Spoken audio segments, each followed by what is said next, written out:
Welcome to your Around the Peninsula. I'm Air Force Master Sergeant John Gott.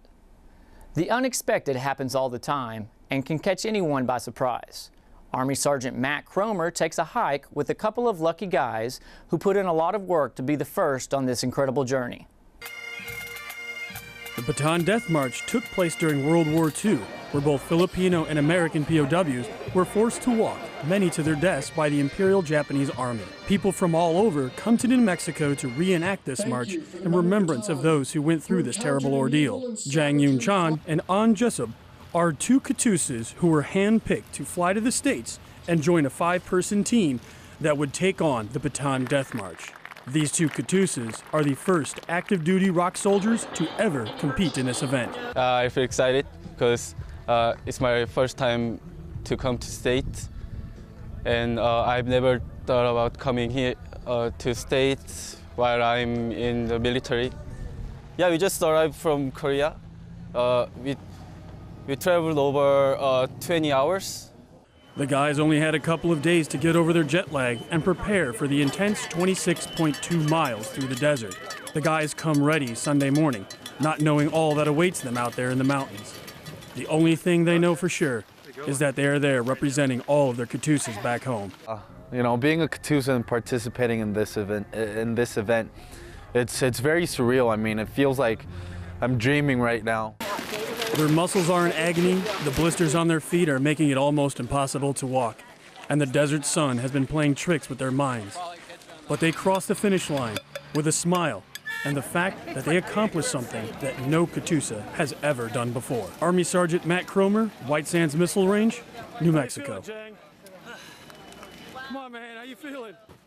The soldiers nursed their wounds the very next day and said their goodbyes to the States as they headed back to Korea to share their story of triumph with their fellow ROK soldiers. Soldiers from 2ID and the residents of Wiggins roll up their sleeves as they gather for a great cause. Katusa Sergeant Jang YoonChan sees how two communities work together to achieve one common goal. Soldiers at 2ID gather around as they get ready for the Ujeongbu City Spring cleanup. For Staff Sergeant Tony Lopes, this simple act of picking up trash has a much deeper meaning. Well, we like to get out with the community because it has to show that we are part of the community, not just a base full of soldiers in another country. We are out in the community, we're interacting with the civilians, we're trying to make this place as much a home, away from home, that we can. With a heavy heart being away from his kids and wife, Sergeant Lopes understands that being in Korea is a blessing and hopes to make every moment count. I want to make this the most productive year that I have of the service. I'm not going to stay in my room, and I don't want to be a recluse. I want to get out there and do as much as I can while I'm here. It's an opportunity that a lot of people don't get, to be out in another country, especially something as familiar and alien as being in Korea. Katusa Sergeant Jang YoonChan, Seoul, Korea. After the cleanup, the city hosted a lunch for the soldiers at a Korean restaurant to show appreciation for their effort. After you graduate high school, you have a 10-year or maybe a 20-year reunion, but for the West Point Academy graduates, the honor and tradition continues after receiving their commission. Senior Airman Devin Nothstine joins the West Point Society of Korea for a reunion like no other. The West Point Society of Korea hosts the 2015 Founders Day reception for all graduates to honor their past, present, and future graduates in YoonChan. General Dempsey, with all due respect, when they told me that I would be speaking in front of the biggest man in the Army, I thought they meant the biggest man in the Army. As the graduates laugh and enjoy a memorable evening, the reunion senior graduate takes the mic and speaks inspiration for all graduates. Much of the Academy's influence on my life isn't just from West Point itself, but rather from West Point graduates. West Point, at the end of the day, is teamwork, it's courage, and it's trust. West Point is not a place, it's not an institution, it's a way of life. Senior Airman Devin Nothstine, YoonChan, Korea.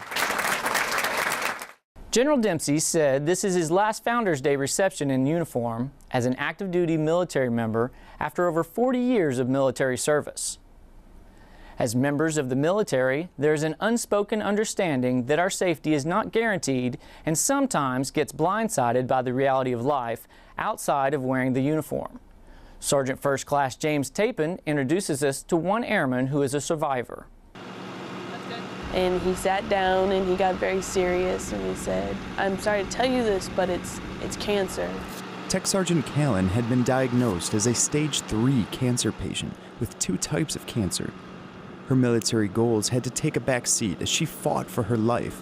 But that doesn't mean she didn't use her experience as an Air Force explosive ordnance disposal specialist to fight and win. EOD school is one of the hardest schools the Department of Defense has. But a lot of EOD school is just getting to the next day. And sometimes with the cancer and with doctors and all that, that's what it felt like. Just, if I make it to tomorrow, I'll be good. Just make it to tomorrow. Her make it through each day mentality has lasted 7 years now. 2 years fighting the cancer and 5 years being cancer-free. Slowly, Sergeant Callen was able to once again focus on her military goals. It took a few years to get to that stage where I could deploy again. I could go do the job that the military pays me to do. The cancer no longer defines her life, but she knows she will always carry the effects. It still is a large part of my life. I still have to deal with the side effects of it every day. So, one more day. Sergeant First Class James Tapin, Kunsan Air Base, Korea. Technical Sergeant Callen has been cancer-free for 5 years now. Hobbies are a great way to pass the time, and they are even better when they are used to give back to your fellow airmen. Senior Airman Nick Dastas tells us about a Kunsan airman pulling some strings to make the Wolfpack a bit more musical.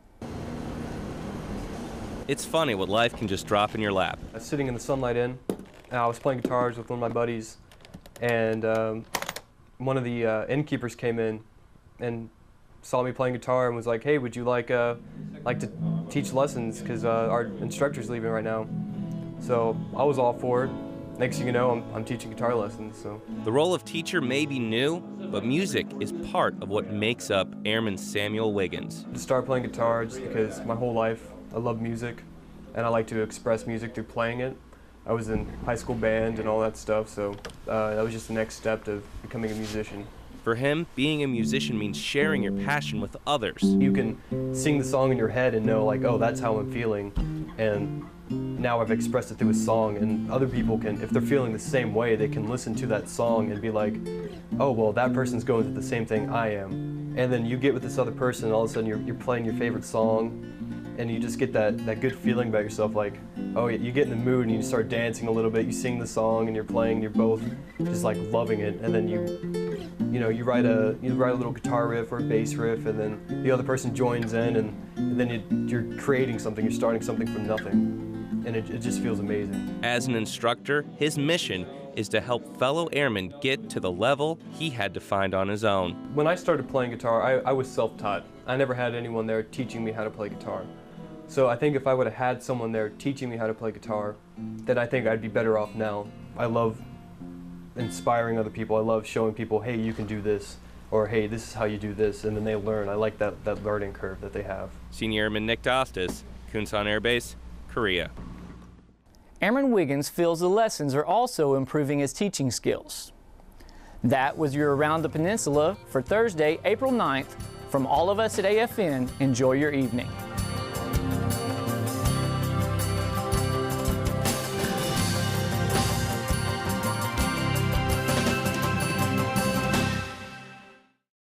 Huangsa, or yellow dust, is a seasonal event that affects most of East Asia sporadically during the springtime months. Should the levels be moderate or high, stay indoors if possible and keep windows and doors closed.